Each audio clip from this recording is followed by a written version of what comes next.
Moi c'est Bruno, je suis cofondateur de Dualo. Ça c'est le Dualo Do Touch.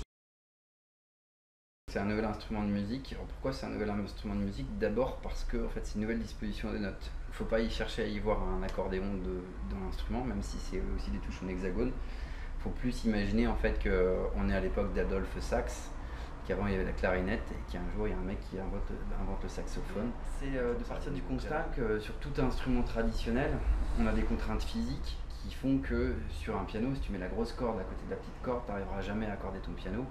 Que sur une guitare, tu as une corde, tu ne peux pas faire en sorte que la première case et la cinquième case se retrouvent l'une à côté de l'autre. Mon associé, Jules Autric, qui est mathématicien et qui est aussi musicien, quand on est mathématicien et musicien, on passe pas mal de temps dans les bouquins d'harmonie. Et en fait, on se rend compte que l'harmonie, elle dit des choses qui sont ultra simples, et que dès qu'on vient sur un instrument de musique traditionnel, ben ça devient hyper compliqué. Donc typiquement, l'harmonie, elle ne s'intéresse pas aux notes elles-mêmes, mais elle s'intéresse aux intervalles qu'il y a entre les notes, en fait, aux distances qu'il y a entre les différentes notes. Et on se rend compte que quand on parle d'une gamme majeure, quelle que soit la tonalité dans laquelle on joue, soit do dièse ou ré bémol ou peu importe, on a exactement les mêmes distances pour une gamme majeure. Seulement quand on joue ça sur un piano, vu que c'est pas symétrique, qu'il y a des touches noires et des touches blanches, bah, du coup on se retrouve avec des trucs un peu bizarres qui fait qu'on doit travailler ces gammes en permanence pour connaître dans toutes les tonalités, en fait, toutes les gammes. Du coup, en fait, ce qu'a fait mon associé, c'est qu'il a fait un modèle mathématique de la théorie harmonique et qu'il a essayé de comprendre en fait quelles étaient les règles importantes en harmonie. Du coup, on en arrive en fait au fait que on prend une gamme, donc Do, Ré, Mi, Fa, Sol, La, Si, Do par exemple, on va la séparer en deux. Et alors que ces deux notes-là, en fait, fondamentalement, ne vont pas spécialement sonner très très bien ensemble, il se trouve que ici, on a ce qu'on appelle une suite de tierces, parce que 1, 2, 3, ici j'ai un intervalle de 3, et ici 1, 2, 3, et ainsi de suite. Une suite de tierces. Et or, en fait, une suite de tierces, depuis 1722, le traité de Rameau, l'harmonie bien tempérée, c'est ce qu'on appelle un accord. Du coup, ici j'ai un accord, donc j'ai des notes qui s'accordent bien entre elles. Comme j'ai la même chose ici j'ai aussi un accord, j'ai aussi des notes qui sonnent bien entre elles. Par exemple, ça c'est que les tierces majeures, ça fait un accord. À l'autre extrémité, que les tierces mineures, ça fait aussi un accord entre les deux, du coup.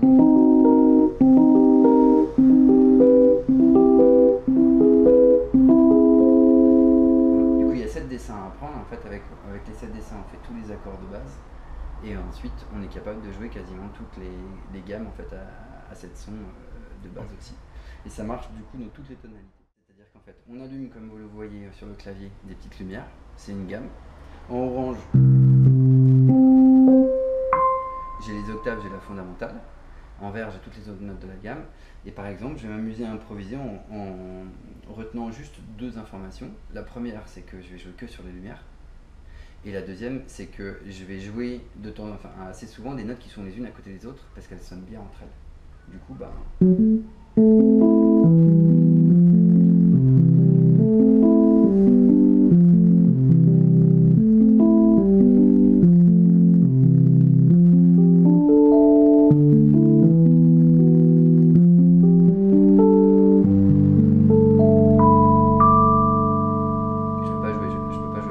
Du coup, c'est hyper intuitif, c'est hyper ludique. Même quelqu'un qui n'est pas vraiment musicien, il peut très rapidement en fait s'amuser juste à faire.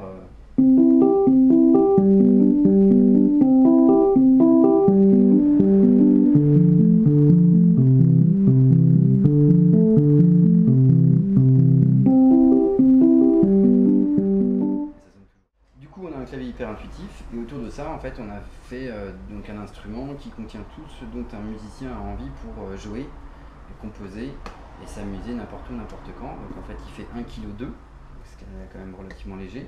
Il est sur batterie, donc il se charge aussi par le port USB. Donc tout chargeur de téléphone, à partir du moment où tu as le câble, peut charger en fait l'instrument.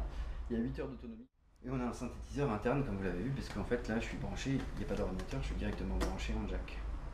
Donc j'ai une prise jack 635 stéréo et une prise mini jack pour casque avec une impédance spéciale. Voilà. Et on rajoute aussi en fait une prise MIDI à l'ancienne pour les vieux synthés. Plein de sons à l'intérieur, en fait j'en ai un par touche, donc j'ai 116 instruments à l'intérieur. Et pour sélectionner un instrument, c'est très simple en fait. Je vais appuyer sur le bouton qui est ici. Je je montre la caméra, on a 2 boutons en fait, qui sont pas des boutons qu'on appuie, qui sont juste des boutons qu'on effleure. Ok. Donc j'ai celui-là et j'en ai un aussi devant. Et en fait pour choisir un instrument c'est très simple, je vais aller effleurer ce bouton là, chaque touche est un instrument de musique différent et il me suffit en fait de me balader et j'ai le nom qui s'affiche à l'écran que vous voyez ici. Ok, voilà. Et donc pour charger un instrument en fait il suffit de lâcher et automatiquement l'instrument il est chargé. Voilà, donc on a plein de sons, on a un super clavier. Après l'étape d'après c'est évidemment on va vouloir pour composer pouvoir superposer plein d'instruments les uns avec les autres. Du coup c'est très simple, je vais me prendre par exemple, là je me prends une batterie. Pour rentrer dans la musique c'est le bouton du milieu, donc que j'appuie ici. Là en fait à droite, à gauche j'ai tous mes emplacements pour les chansons, donc qui sont plusieurs pistes. Okay. Et à droite je vais avoir en fait l'emplacement pour mes loops, chacune des loops. Donc en fait je vais avoir 7 loops différentes. Pardon, 7 pistes différentes et en fait en tout je vais avoir faire un morceau droit très simple en fait. Donc là je vais me remettre à 0 sur celui-ci, clac, voilà. Je me suis sélectionné une batterie et je vais appuyer au milieu. Là il est en record mais il attend que je commence à jouer pour commencer à enregistrer. Du coup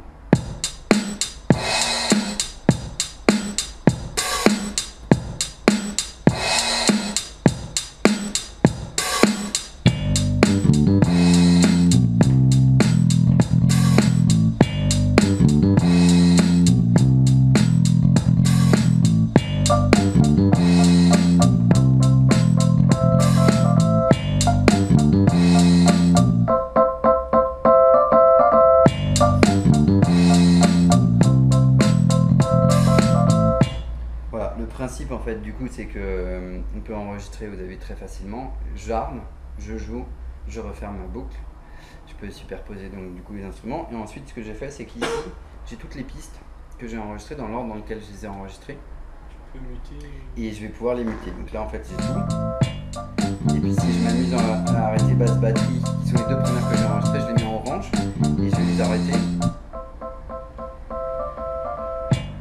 quand je relâche en fait. Du coup je prépare mes actions et quand je relâche le bouton ça permet en fait de... Voilà le principe en fait sur le jeu. Après l'idée c'est qu'en fait ce petit groove je vais pouvoir donc en fait le mettre sur mon ordinateur avec le logiciel qu'on fournit qui est donc un logiciel qui permet de faire de l'import et de l'export de chansons que j'ai créées en fait sur le DoTouch. Donc ça me permet d'avoir une grosse base de données à disposition. Et si jamais les 58 qui sont ici me suffisent pas. Et donc l'étape d'après c'est de pouvoir le partager sur son profil, donc dans une espèce de communauté Facebook pour les dualistes. Et donc du coup tu peux venir le chercher, le mettre dans ton propre DoTouch et du coup tu te retrouves avec ça et tu peux t'amuser à jouer avec les pistes comme tu veux. Le truc qui est plus intéressant c'est qu'en fait ça tu puisses savoir le jouer. Donc pour ça c'est très simple en fait. Là je vais juste les arrêter. Admettons que tu veuilles apprendre à jouer en fait le clavier, c'est la 3e piste, je vais double-cliquer sur la piste et ensuite dans le menu ici je vais choisir Display Score On. Donc je vais lui demander d'afficher la partition et en fait là tu vois en fait les lumières qui s'affichent, qui clignotent et donc c'est en fait la partition. Et